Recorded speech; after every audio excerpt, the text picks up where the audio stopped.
Hello students. आज हम managerial economics में टॉपिक कवर करेंगे concept and measurement of national income, that is foreign exchange market and balance of payments. ठीक है, तो सबसे पहले हम फॉरेन एक्सचेंज मार्केट को कवर करेंगे। सबसे पहले आप जानना चाहेंगे कि फॉरेन एक्सचेंज मार्केट होता क्या है।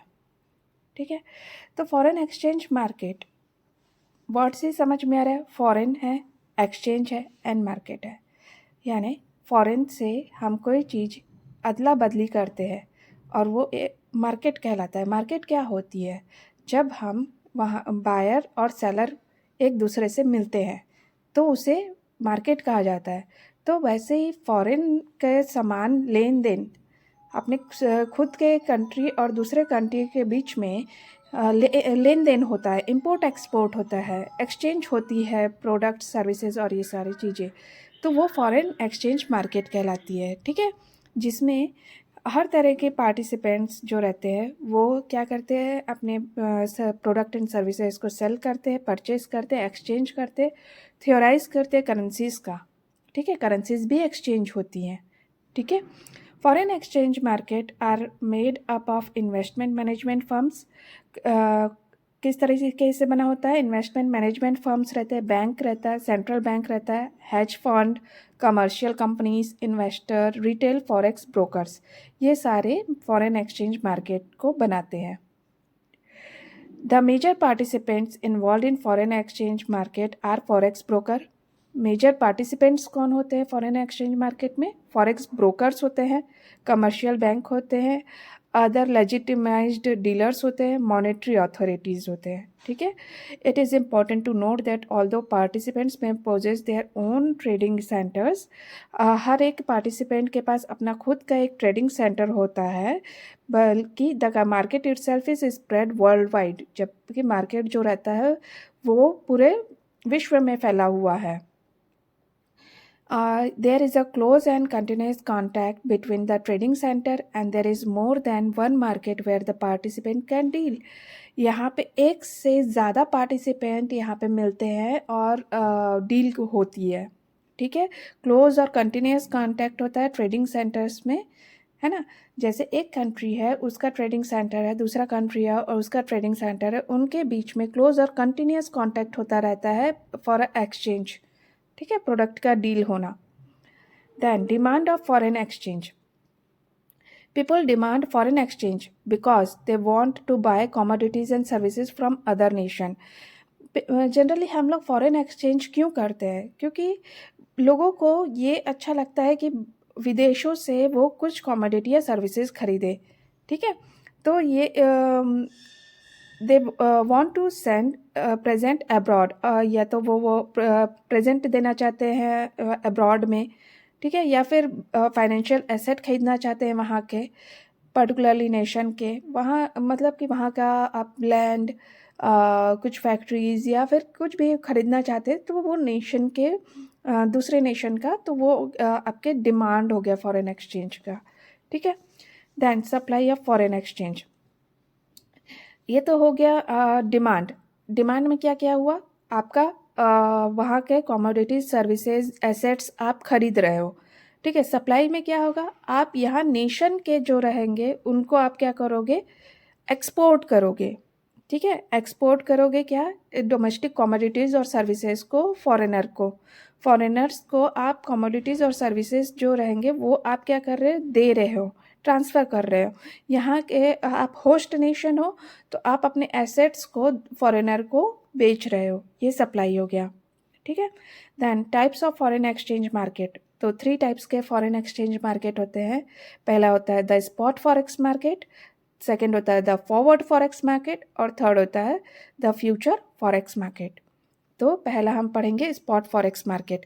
स्पॉट फॉरेक्स मार्केट वो होता है जिसमें इमीडिएट एक्शन होता है। ठीक है, जैसे कि करेंसीज, आप दूसरे देश विदेश में घूमने गए हो, मान लो जब वहाँ डॉलर चलता है तो आप अपना रुपए एक्सचेंज कर सकते हो, तो आपको तुरंत आपको एक्सचेंज हो जाएगा। तो ये स्पॉट फॉरेक्स मार्केट होता है जिसमें ऑन द स्पॉट चीज़ें होती है, ठीक है। ये लार्ज पोर्शन में फैला हुआ है टोटल फॉरेक्स मार्केट, और इसमें कौन कौन आते हैं, बायर और सेलर होता है across entire spectrum of financial sector as well as those individual exchanging currencies.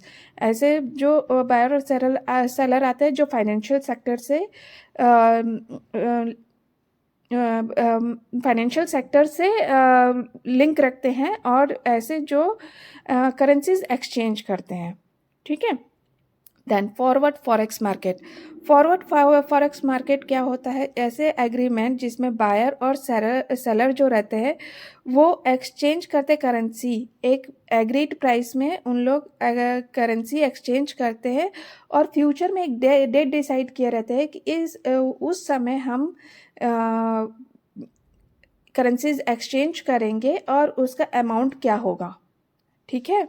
और वो फ्यूचर में सेट हुआ है, उसमें कोई चेंजेस नहीं आएगा। No exchange of actual currencies take place, just the value. The forward market is often used for hedging. ये जनरली हेजिंग के लिए यूज होता है, ठीक है। मतलब कि जैसे कि सिंपल एग्जांपल मैं लूँ तो आप सोना खरीदते हो, ठीक है। सोना खरीदते हो फॉरेन से और आप पहले से बोल देते हो कि आप एक्चुअल में उसको एक्सचेंज नहीं कर रहे हो, खरीद नहीं रहे हो, लेकिन आप उसके लिए अमाउंट दे रहे हो पहले से ही, ठीक है। पहले से ही डिसाइड कर ले रहे हो कि उस डेट पे मैं इतना अमाउंट में वो सोना खरीदूंगा या खरीदूंगी। तो ये आपका क्या हो गया, वो डेट पे आपका वो प्राइस पे वो उतना सोना आपका फिक्स हो गया, आप एक्चुअली खरीद नहीं रहे हो, ठीक है। तो ये फॉरवर्ड मार्केट क्या हुआ, हेजिंग पे ही चलता है, ऑफन यूज्ड इन हेजिंग, ठीक है। फिर future forex market. Future forex market भी फॉरवर्ड मार्केट की तरह ही है। इसमें भी एग्रीड प्राइस होता है एग्रीड डेट पे। तो प्राइमरी डिफरेंस क्या है फ्यूचर मार्केट में, कि फ्यूचर मार्केट में regulate and happened on an exchange पे होता है ये, ठीक है। The remove of risk found in other market, this remove the risk found in other market, जो भी दूसरे मार्केट में रिस्क है उसको ये हटा देता है। फ्यूचर मार्केट भी किस चीज़ के लिए यूज़ होता है, हेजिंग के लिए ही यूज़ होता है, ठीक है। फ्यूचर मार्केट में सिर्फ ये है कि ये सिर्फ एक्सचेंज में ही काम आता है, बाकी फॉरवर्ड मार्केट किसी चीज़ में भी काम आ सकता है। फॉरवर्ड मार्केट में एक्सचेंज करेंसीज में नहीं होता है, लेकिन फ्यूचर मार्केट में आपका एक्सचेंज में ही काम आता है, ठीक है। Forward and future. Now advantage and disadvantage of foreign exchange market. तो फर्स्ट है एडवांटेज पढ़ लेते हैं हम। तो सबसे पहले तो ये है कि इस मार्केट में बहुत कम रूल है, ठीक है। तो यही सबसे ज़्यादा एडवांटेज है। तो इसके लिए कोई स्ट्रिक्ट रेगुलेशंस नहीं है जैसे कि दूसरे मार्केट में पाया जाता है, ठीक है। सेकंड है, इसमें कोई क्लियरिंग हाउस नहीं है, कोई सेंट्रल बॉडी नहीं है जो आपका निरीक्षण करता रहे फॉरेक्स मार्केट का, ठीक है। थर्ड है, most investors won't have to pay the traditional fee. इसमें इन्वेस्टर को ट्रेडिशनल फ़ी देने की या कमीशन देने की ज़रूरत नहीं है जैसे कि अदर मार्केट में देना पड़ता है।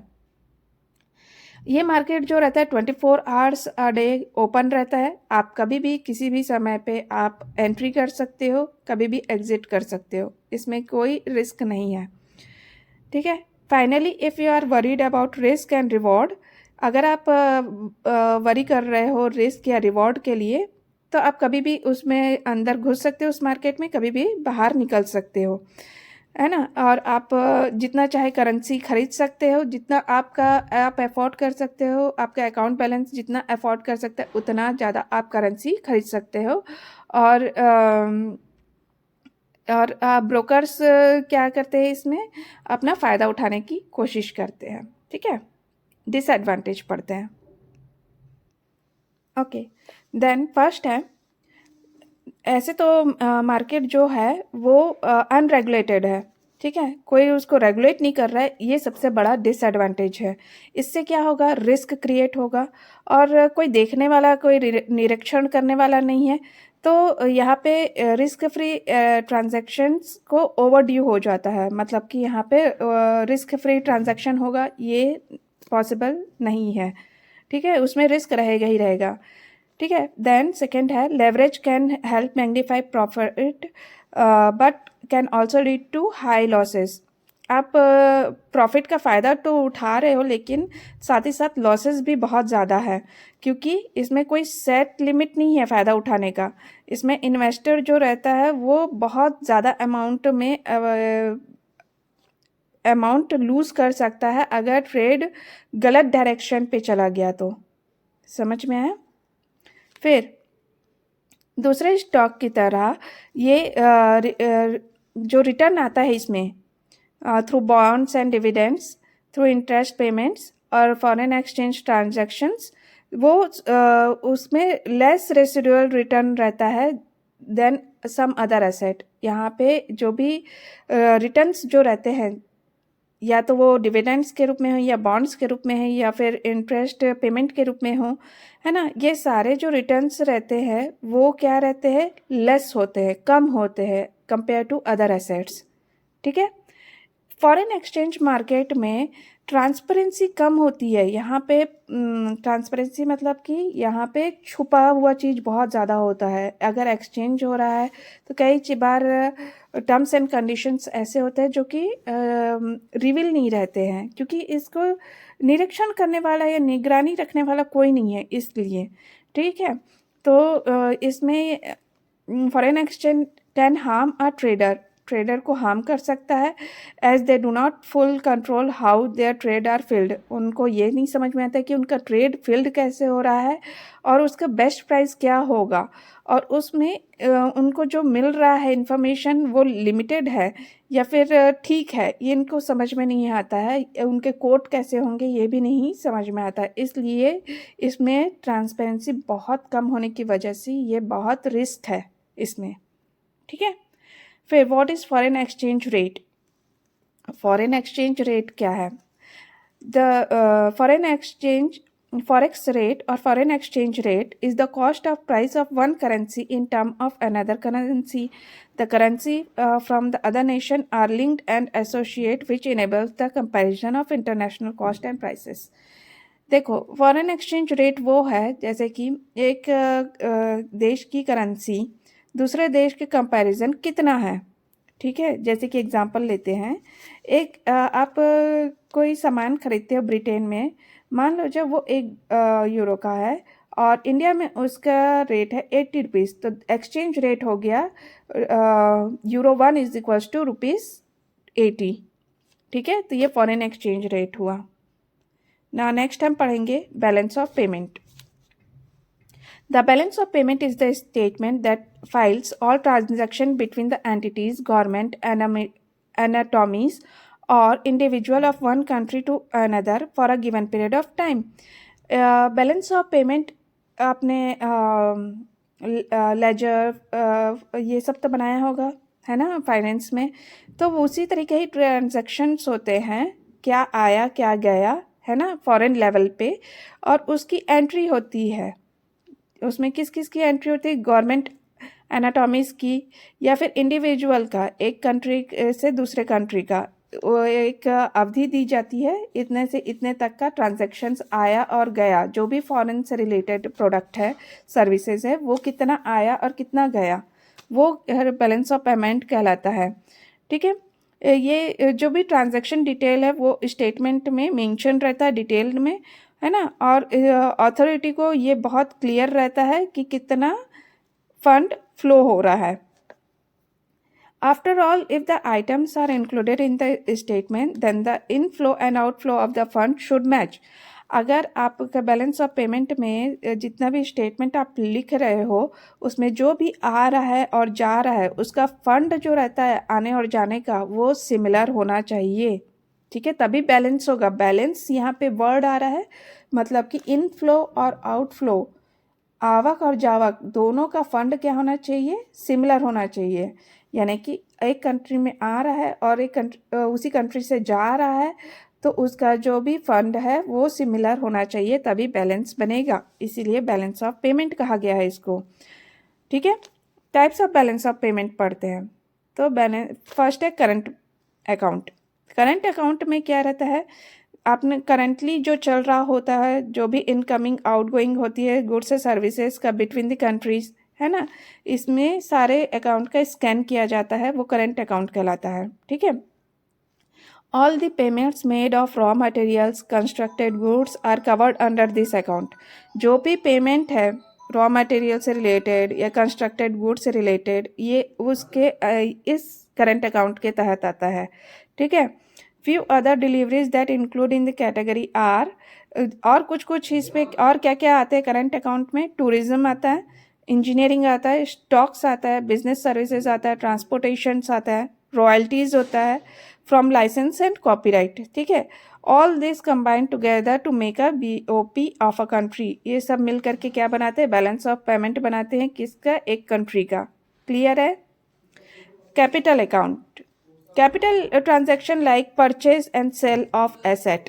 ठीक है। यहाँ पे कैपिटल मतलब कि हो रहा है कि आप या तो परचेज या कर रहे हो या फिर आप बेच रहे हो एसेट को।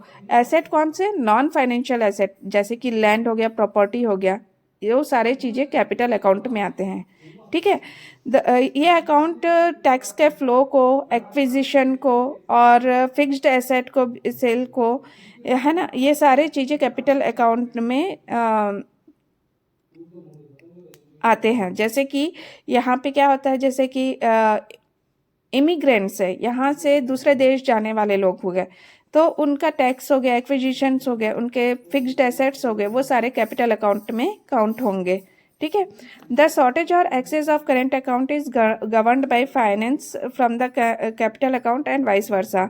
जो भी शॉर्टेज या तो कमी आ रही है या तो ज़्यादा हो रहा है करेंट अकाउंट में, तो उसको कौन गवर्न करता है, कैपिटल अकाउंट।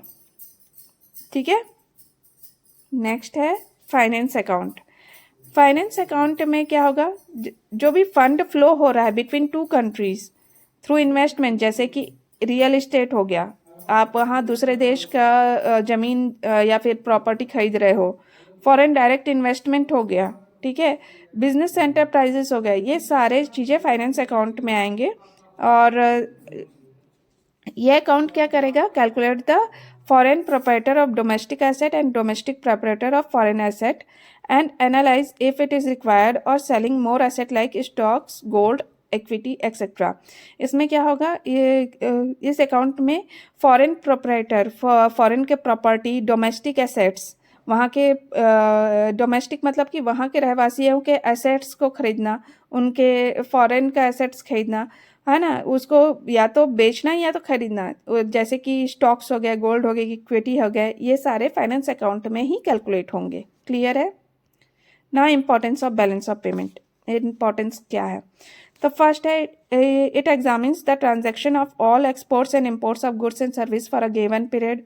यहाँ पे ट्रांजैक्शन, जो भी इम्पोर्ट और एक्सपोर्ट का ट्रांजैक्शन हो रहा है गुड्स और सर्विसेज का, पूरा एक अवधि के दौरान एग्जामिन किया जाता है। ठीक है। It helps the government to analyse the potential of a particular industry export growth and formulate policy to support the growth. इसमें इस बैलेंस ऑफ पेमेंट के द्वारा गवर्नमेंट को एनालाइज करने में मदद मिलती है, मूल्यांकन करने में मदद मिलती है कि इंडस्ट्री कितना एक्सपोर्ट कर रही है और कितना ग्रोथ हो रही है, और फिर वो फॉर्मुलेट करती है गवर्नमेंट, नया पॉलिसी फॉर्मेट करती है ताकि उसके ग्रोथ को सपोर्ट मिल सके। क्लियर है। नेक्स्ट है, it gives the government a broad perspective on a different range of import and export tariffs. Tariff मतलब कि जैसे कि आपका टैक्सेस लगता है ना, वैसा ही इम्पोर्ट एक्सपोर्ट होता है तो उसमें टैक्सेस लगता है, उसको टैरिफ कहा जाता है। ठीक है। तो गवर्नमेंट इसको देखता है ब्रॉड पर्सपेक्टिव में कि डिफरेंट क्या है रेंज में, इंपोर्ट में कितना टैरिफ लग रहा है, एक्सपोर्ट में कितना टैरिफ लग रहा है, उसके हिसाब से टैक्स को इंक्रीज या डिक्रीज किया जाता है। ठीक है। तो ये सबसे ज़्यादा एडवांटेज है हमारे लिए। ठीक है। फिर if the economy urges support in the mode of import, then if the economy urges support in mode of import, अगर इकोनॉमी को चाहिए कि वो इम्पोर्ट मोड में उसको सपोर्ट चाहिए इकोनॉमी को, तो गवर्नमेंट क्या प्लान करेगा, according to BOP, balance of payment देखते हुए वो प्लान करेगा और डाइवर्ट कर देगा कैश फ्लो और टेक्नोलॉजी को ऐसे अनफेवरेबल सेक्टर में जहाँ पे फ्यूचर ग्रोथ देख सके। ठीक है, तो यहाँ पे इंपोर्ट के सपोर्ट के लिए क्या किया जाता है, जो भी कैश फ्लो और टेक्नोलॉजी है उनको ऐसे सेक्टर में अनफेवरेबल सेक्टर में डाल दिया जाता है जहाँ फ्यूचर हमारा ग्रो कर सके। ठीक है, नेक्स्ट है the balance of payment also indicates that the government to detect the state of the economy. Balance of payment से हम गवर्नमेंट क्या डिटेक्ट कर सकता है कि इकोनॉमी का स्टेट क्या है और उसको फैलाया जा सकता है कि नहीं। फिर मॉनेटरी एंड फिस्कल पॉलिसी देखा जाता है, establish balance of payment status in the country. ठीक है, फिर फीचर्स क्या है बैलेंस ऑफ पेमेंट का, तो एक सिस्टमेटिक रिकॉर्ड है ना, रिकॉर्ड ही है जो कि आप ट्रांजैक्शंस हो रहा है इंपोर्ट एक्सपोर्ट का, वो हम रिकॉर्ड की तरह रखते हैं। ठीक है, इस ट्रांजैक्शंस में जो भी विजिबल और इनविजिबल चीज़ें सारे चीज़ें इंक्लूड रहती है। ये स्पेसिफिक पीरियड ऑफ टाइम के लिए रहता है और ये एनुअल स्टेटमेंट होता है ना। और इसमें हम लोग annual double entry book keeping system adopt करते हैं, जिसमें 2 साइड होता है, एक क्रेडिट साइड होता है, एक डेबिट साइड होता है। आप लोग फाइनेंस में पढ़ चुके होंगे credit side and debit side, आवक एंड जावक साइड। ठीक है, receipts of are recorded on the credit side and payment on the debit side. आप जो भी आ रहा है वो किस तरफ लिखाया जाता है, क्रेडिट साइड में, और जो भी जा रहा है वो किस साइड लिखाता है, डेबिट साइड में।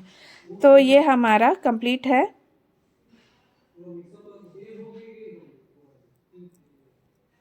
foreign exchange market and balance of payment. Okay, thank you.